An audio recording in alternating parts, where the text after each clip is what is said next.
बिस्मिल्लाहिर्रहमानिर्रहीम। अस्सलाम वालेकुम नाजरीन, मैं आप सबको अपने चैनल पर खुश आमदीद कहता हूँ। नाजरीन, आज की वीडियो में मैं आपको बताने जा रहा हूँ कि अपने दुबले जिस्म पर गोश्त चढ़ाएँ और इनके लिए हमें क्या क्या खुराकें खानी चाहिए। ज़्यादा देर तक जीना चाहते हो तो सादा खुराक खाया करो, इससे कम बीमार होगे।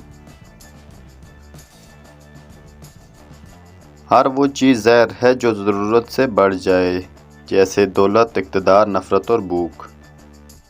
इंसान पर इस वक्त अल्लाह की रहमत बरस रही होती है जब इसकी आंखों से नेदामत के आंसू बह रहे होते हैं।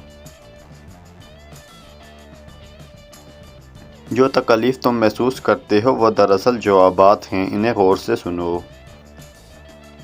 अपने ख़यालात की हिफाजत ऐसे करो जैसे अपने माल की हिफाजत करते हो। वो लोग अपना मुस्तकबिल खो देते हैं जो अपने माजी और हाल के माबेन लड़ते रहते हैं। कौन सी चीज़ें इंसान को बुरी लगती हैं, इससे इसकी शराफत का अंदाज़ा लगाया जा सकता है। ख़तरे से मत डरो, इसका सामना करो, ऐसा करने से ख़तरा आधा कम हो जाता है।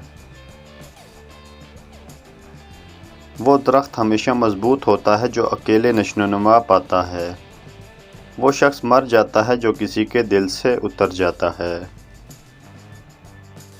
बदन में ताकत पैदा करने और कमज़ोर जिस्म पर गोश्त चढ़ाने के लिए दो चीज़ें खाया करो। एक, रोज़ाना 7 केले, 2 उबले हुए चावल के साथ गोश्त। तो वीडियो अच्छी लगे तो लाइक करें, चैनल को सब्सक्राइब करें। Thanks for watching all the friends.